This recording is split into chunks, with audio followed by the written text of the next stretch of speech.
Oi, eu sou o Felipe Taz e hoje vai aprender que se tudo mais falhar, a gente vira Musa Fitness.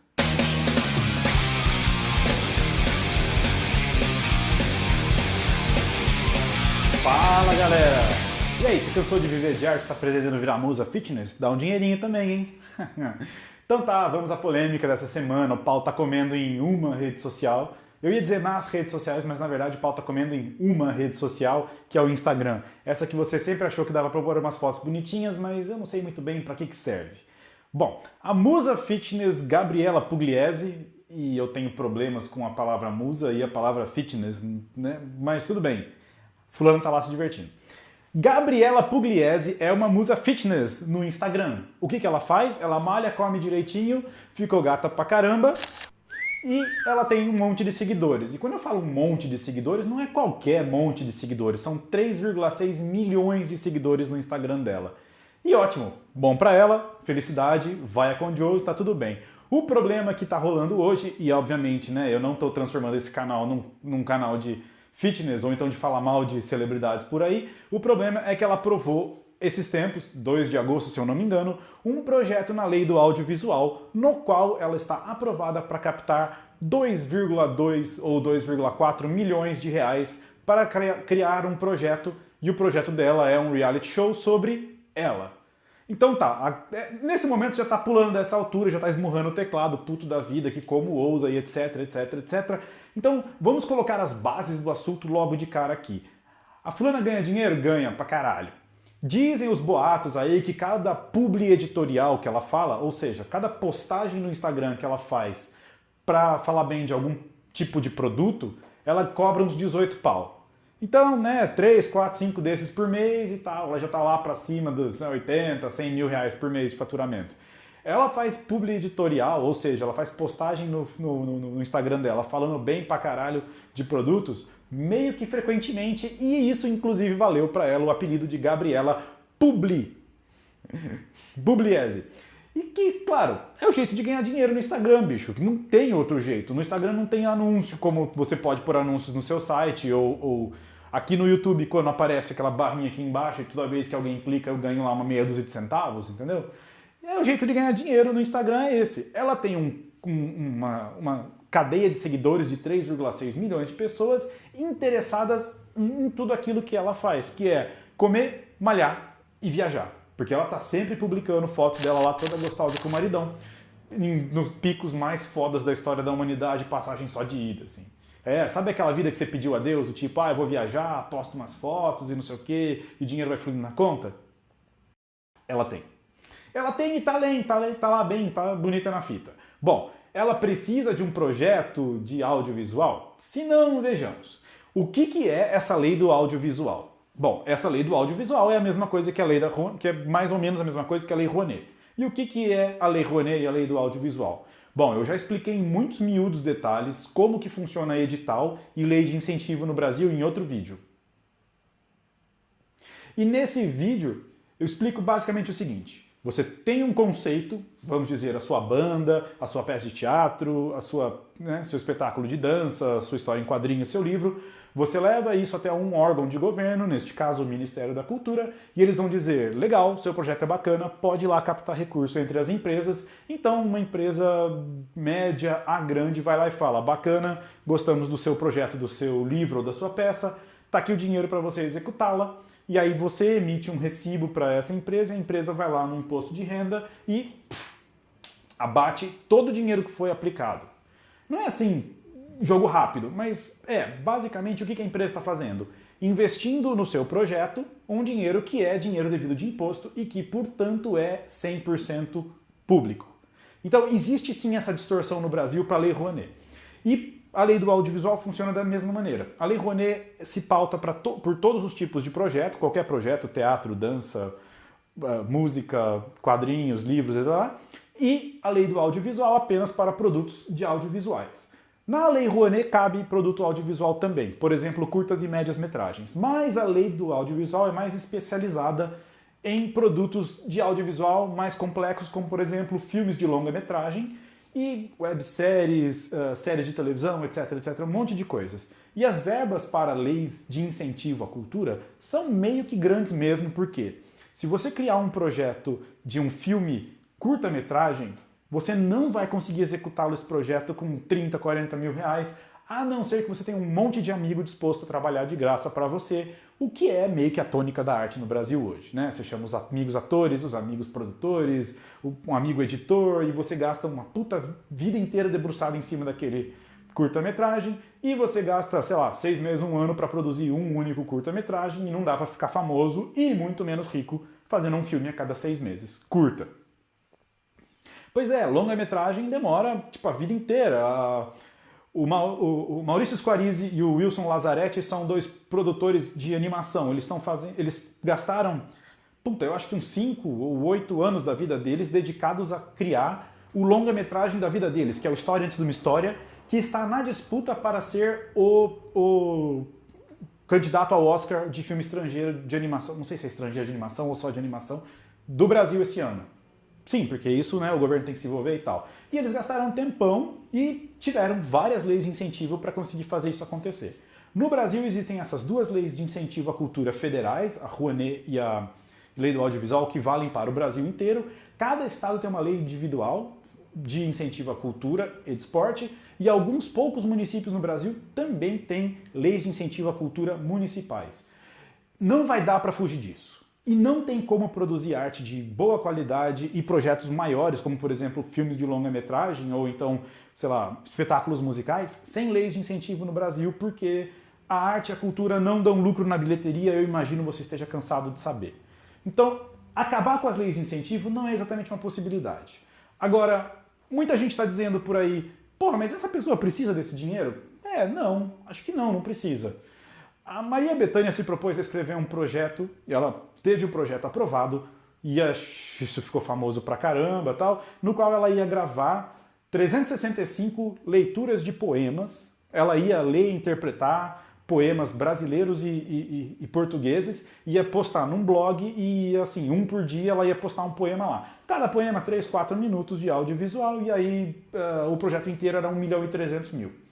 Aí as pessoas falaram, porra, que absurdo, o Ministério da Cultura tá dando de presente 1.300.000 para Maria Bethânia ter um blog de poesia? Pô, blog eu faço sozinho lá sei lá, né? No Blogspot eu faço um blog de graça e me dá, sei lá, 1/10 desse dinheiro, tá tudo certo.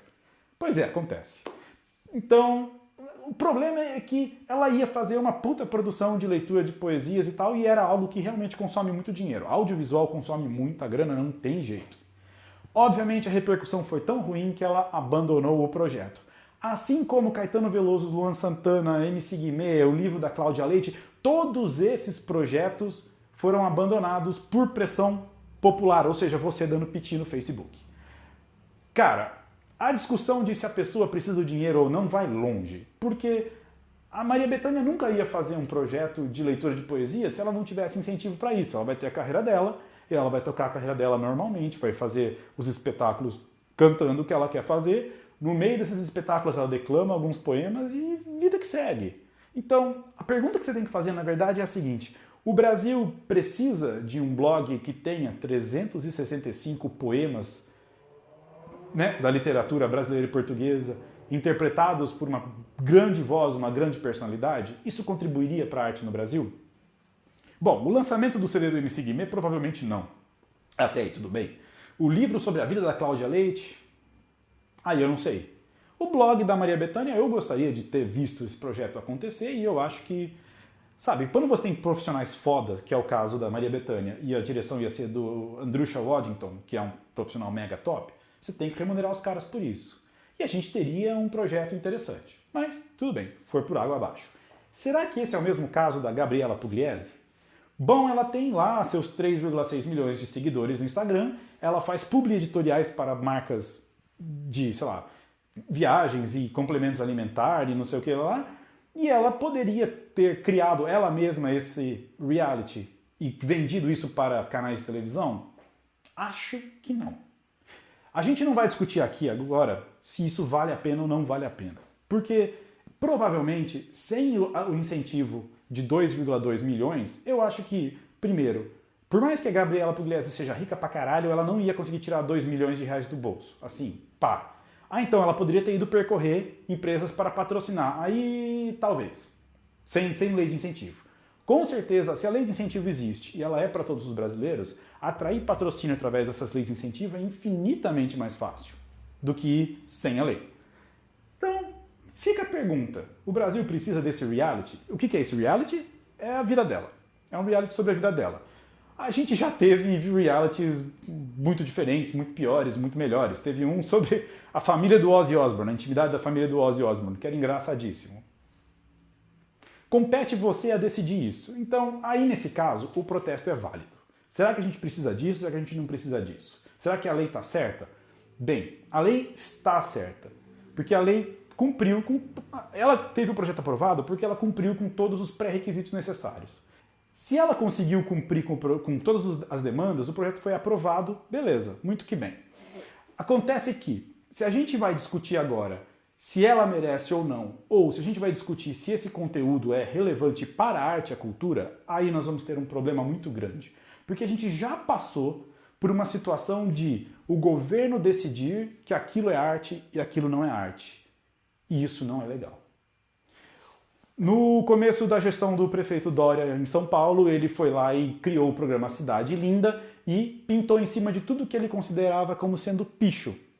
E ele caprichou e pintou de cinza os grafites de um puta grafiteiro famoso, tanto os brasileiros quanto os estrangeiros, e conseguiu criar aquele, assim, uma censura monstruosa em cima daquilo que era um museu a céu aberto. Eu falei bastante sobre isso em outro vídeo, e nesse outro vídeo tem essa discussão também. Então, será que a gente quer viver num estado que censura o conteúdo e não o formato? Porque a Gabriela Pugliese cumpriu exatamente com o formato proposto. E sim, se não tivesse cumprido, o projeto não seria aprovado. Foi o que aconteceu com a Maria Bethânia, com o Caetano, com o Luan Santana, com o MC Guimê e com a Cláudia Leite. Todos eles cumpriram com o formato. Então, se você cumpre com o formato, o Estado não avalia o que é o conteúdo da sua arte. O que, para mim, é a melhor coisa do mundo. Um Estado que interfere que isso é arte e isso não é arte é basicamente um Estado ditatorial de censura. Será que a gente está disposto a ter uma comissão que avalia se isso é arte ou não é arte? E quando isso chegar na gente? Tá, tudo bem, então você é músico de jazz e o que eu faço é interpretar Miles Davis e Chet Baker e blá blá. Tudo bem, isso é arte? Ok. E se você começar a desbravar um pouco as fronteiras do jazz e começar a misturar uns outros elementos? Será que ainda é arte?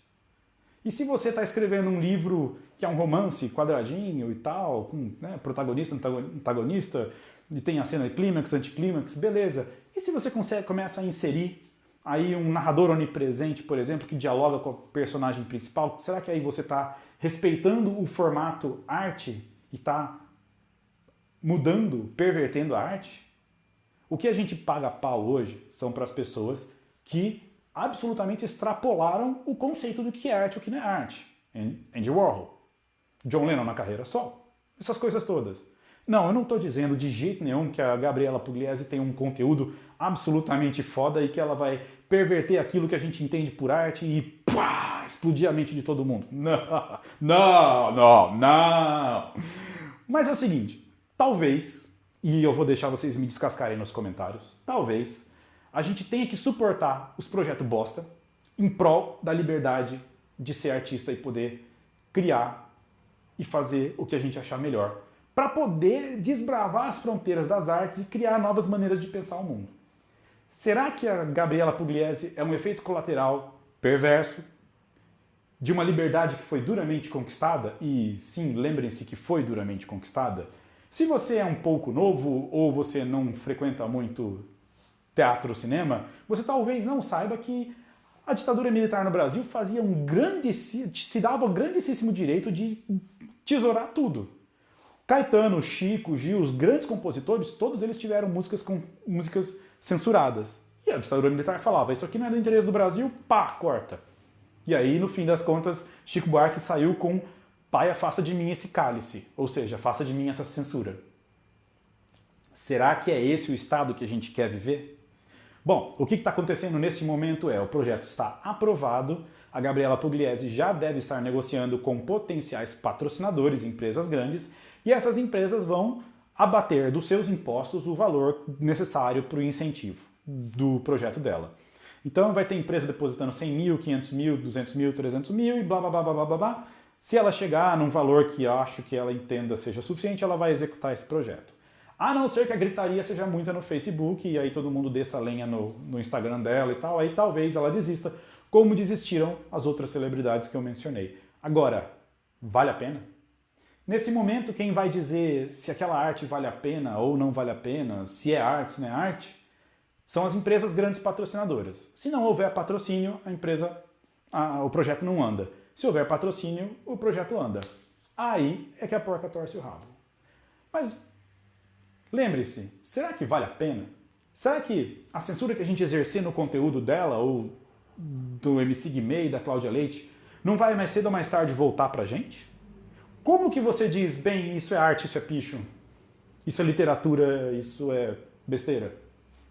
E a gente já leu muita besteira, mas aí a gente já leu um monte de coisa que não era besteira e de repente, putz, não, cara, isso é foda. E se punk rock fosse censurado? Será que vale a pena? Respondam-me nos comentários. Se você estiver disponível para um bate-papo aqui nos comentários, eu vou adorar quebrar esse pau com você, entrar nessa treta. E se você puder, por favor, curta, compartilhe, assine meu canal. Se você estiver realmente com muita raiva da situação da Gabriela Pugliese, nos comentários há um link para petição na qual você pode pedir o encerramento desse projeto, que é uma prerrogativa que o Ministro da Cultura tem, seja ele quem for, porque a gente troca de Ministro da Cultura semanalmente. Clica lá, assina tal e ela provavelmente tem o projeto interrompido. Ou vai no Instagram dela para xingar e virar hater e etc. Por enquanto a gente fica por aqui. Na semana que vem a gente se conversa. Valeu, um abraço.